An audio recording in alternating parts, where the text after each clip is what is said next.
Hello, everyone. This is Natalie with the Marketing Resolution YouTube channel. Thanks very much for joining us. It is my great pleasure to introduce one of my colleagues from Brazil, a country that I deeply, deeply love. Paulo Fernando Pinheiro Machado. How are you today? I'm very well, thanks. And thank you, Natalie, for having me here in the show. It's a huge pleasure to talk to you. Well, I really appreciate your time. Like I said, Brazil is one of my all-time favorite places on the planet. I absolutely love it and am really excited to hear what your practice is doing to help the people that I love so much, the people of Brazil. So if you have a little bit of an intro about yourself and what your practice does, I'd love to hear about it. Yes, and I'm so pleased that you love Brazil, and be sure that Brazil loves you back. As we say, if you love Brazil, you're a Brazilian. So it's easy as that. So basically, my background, I was a diplomat for almost a decade. And then I was originally a lawyer, and then I came back to the law, and I was a partner at a firm in London, and we specialize in dispute resolution. And now I'm back to Brazil with my own firm, and we are doing something different. We have a small boutique here, specializing in alternative dispute resolution, and focused on commodities and shipping arbitrations, especially London arbitrations such as GAP, FOSFA, LME. And we started to do something different to the local market here. Because we started to practice here, and we realized that as generally it holds true for every jurisdiction, but lawyers generally don't know how to make accounts. And we teamed up with some high caliber economists, and we are doing the whole legal work together with economists. So that means that we know our numbers.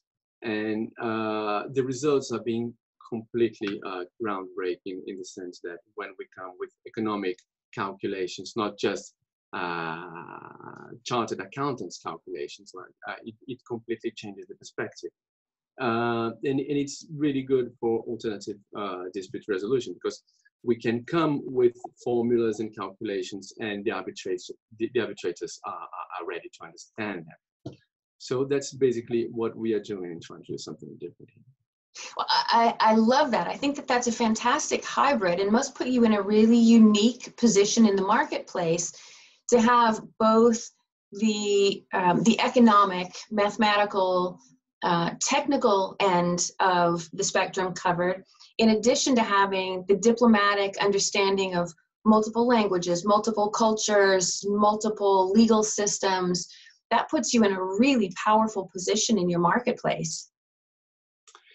Yes, we offer a completely different service in the sense that we realized there was a huge demand for Brazilian businesses and exporters to be able to defend themselves in London and London arbitrations, as we have talked about a little earlier, about in GAFTA arbitrations, for instance, where lawyers are forbidden and the arbitrators cannot be lawyers, and we prepare businessmen and tradespeople to go there, defend their positions, and we also support them with economic calculations, which was quite funny, because we realized at the beginning that people would go to these arbitrations without knowing certain key economic concepts, or not putting them into their calculations, such as the cost of opportunity of their time and the time of their resources when they were discussing. And this can completely change the game, because they were usually fighting for a number which is much less than the damage or the economic value of what they were pursuing, actually. So those few sentences that you said right there prove my point at the great value that you provide for your clients, because you can educate a corporate client in advance to let them know that this is the reality, these are the numbers, this is how the system works, and here's how you can best take advantage of our services should something go sideways. We never want that is the case, but it frequently is. And be able to use, like I said, your fantastic background.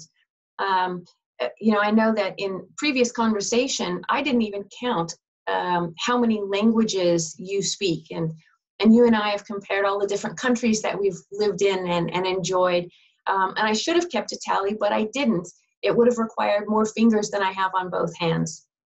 But that kind of experience, that kind of expertise, that kind of depth in understanding all of the various and very rich bits and pieces of the tapestry of doing international business is really, really impressive, Paulo. Really impressive. I'm pleased to know you and call you a colleague. Thank you very much. That's true. I mean, it's really good to meet someone who loves Brazil, and it is an international dispute resolution. I think the most beautiful thing about international arbitration, I would say dispute resolution, because it also involves mediation and also negotiation. Because I mean, when we talk about dispute resolution, it's kind of okay when it comes to arbitration. So it's very structured, and you can put it on a bracket. But all the other systems and practices, in reality, you were trying all of them at the same time, in order, as you said, to add value to our clients. But I think that the beauty of it is that you need to be able to understand different cultures and different expectations when it comes to dispute resolution. So I think that this is the beauty and the danger of it, because sometimes, especially when we are talking about evidence, when we are going to a negotiation or a mediation, we're trying to put people together. Sometimes people have very, very different expectations about the evidence they have, what they can bring to the table, what they can try to convince other people about their point. And different cultures have very, very different ways of dealing with that. And I think that this is a particularly important point. And as you said, being someone with a huge international experience such as yourself, you can understand that. You can translate that to the parts. I think this is the most important thing, being able to translate different expectations to each other in order to find a good solution for both parties. Yeah, and it's entirely possible that I'm speaking out of turn, but my personal experience is that Americans and British, you have a contract, and that's the end of the conversation. We both know what to expect. But in Brazil, the signed contract is just the beginning of the conversation. And the expectation is a little bit different. That relationship is super important. In Japan and Singapore, I found that the relationship was more important than the contract. And so all of these different cultural aspects, all of these different expectations that you're talking about can absolutely mean the difference between success and failure in coming to resolution on these cases. And so your understanding of the languages and the history and the music and the food and the architecture, those seem like what some people might call soft skills. And that's not a term that I actually care for, when in fact, those skills are what could help your client put their case directly into resolution, because it is really important to understand those differences.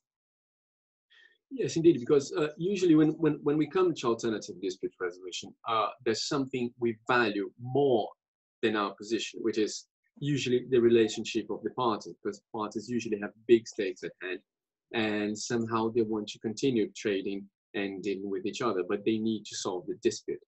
So if you're able to understand both parties and bring them together, of course, one of them will lose something, but it's usually more acceptable than when you go, if you compare with court litigation, when it's really two very entrenched positions and there's not much you can do about it, and the judge will be very strict and black or white. And then like here, especially in an international setting, because sometimes things are much easier if you can just move them around and help people find a solution. You mentioned contractual interpretation, actually, we published an article at the Chartered Institute of Arbitrators website a couple of weeks ago about that, because it's all using a jargon here. It's called the parole evidence rule, which means, like in Anglo-Saxon law, that you cannot bring anything external to the contract to prove what it means. So basically, in English, in American law, you don't interpret a contract if it's not ambiguous in itself. Whereas in French, in Brazil, and in all the systems that come from Roman law, you interpret everything. So everything is open to interpretation, and you can bring basically everything to the table. So it's a completely different expectation of what a kind of a simple contractual term mean. But usually the main idea is being able to kind of smooth out and find a middle term on this. And so now you've got a really nice website, and I know you won't mind me putting it in the description bar and mentioning it here. It's pmadvocates.com, www.pmadvocates.com. And this article that you mentioned just now, I know that we can log on, read the article, get some good education about it, theoretically, and hopefully we pass it along to our colleagues and friends who could benefit from having this information. But your website has a ton of resources for clients and colleagues alike. It's really nicely done. Thank you very much. Yes, the idea was to bring something that we saw there was a demand in the Brazilian market, and both abroad, because there's a lot of people trading in commodities in Brazil, and those are very, very specific industries, and they have specific contracts, specific systems of dispute resolution. So they need to be able to find some help and resources, specifically when things go wrong, and they usually go. So we are here for that, and it's been an adventure at the end of the day. I mean, it's been really funny, especially because I was in London and I got into contact with all that when I was working there, and I realized how much commodities trading it's a huge part of the international economy, and how completely different from everything it was. Specifically here, I've been traveling the country, talking about dispute resolutions in those areas, and people get really kind of amazed when I speak that, for instance, like in GAFTA, you cannot bring your own lawyer. And I say, oh, how come? So yeah, so the idea is that, as we talked before, tradespeople would solve their own problems, and the problems would not be solved by distant bureaucrats or lawyers. So in the industry, like, the term lawyer has a bad meaning towards that. Well, but the commodities trading is so compound, so complex. That's a unique specialty in and of itself. You couple that with international trade, for which Brazil is a major international player. And so, I mean, like I said, I just can't imagine that anyone would have a better bio or a better background to bring to the table than you for your clients, understanding all of those really complicated components, and helping them to draft a plan, helping them to put that plan into practice, helping them understand some of the motivating factors, and helping them value what their case really is. I can see why your clients love you so much and speak so highly of you. Thank you very much. Because it's about being able to see the whole chain of production. Because, like, the whole, I would say, commodities and agribusiness in general have changed so much in the last decades with the introduction of the big trading houses, especially here in Brazil. And it was usually just like one producer, which is usually like a family-owned farm, which is completely different from a business. And they were just selling, like putting the goods in a ship and shipping it to someone else. Whereas with the trading houses and with all the technology that we have today of stocking the products and arbitrating different markets. So you have so many different players with so many different expectations. So it's been really a huge adventure to go inside of the country and talk to the families and go to the production and see how it's all done, how we get the food on our table, and being able to help this industry. Yeah, well, Paulo, you know, I'll say it here publicly because I've said it to you privately. I'm one of your biggest fans. I love what you do. I love the way your firm helps people, helps businesses. There's a great humanity or a humanistic side to a very corporate business world that you're dealing in, and but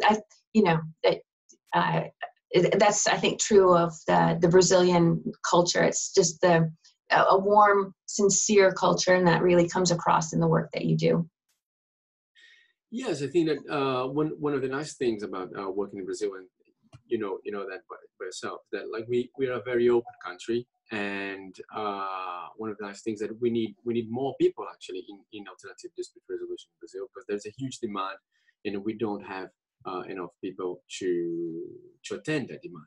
And we would need more people such as yourself, Natalie, to come here and help us creating more awareness and bringing new ideas and new methods of dispute resolution to Brazil. I think that this is one of the biggest points. Brazil is very open to foreigners coming here and giving their contribution, and we love that here. So.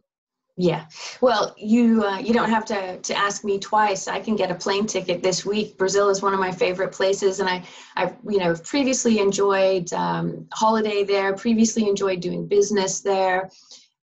Brazilians have a great appreciation for the amelioration of themselves, the amelioration of their society, the amelioration of their government, and it's a fantastic energy that Brazilians are always looking for the better solution, and I really admire that about that culture, in particular that culture. So, well, once again, everyone, subscribe, like, and share if you enjoy these videos.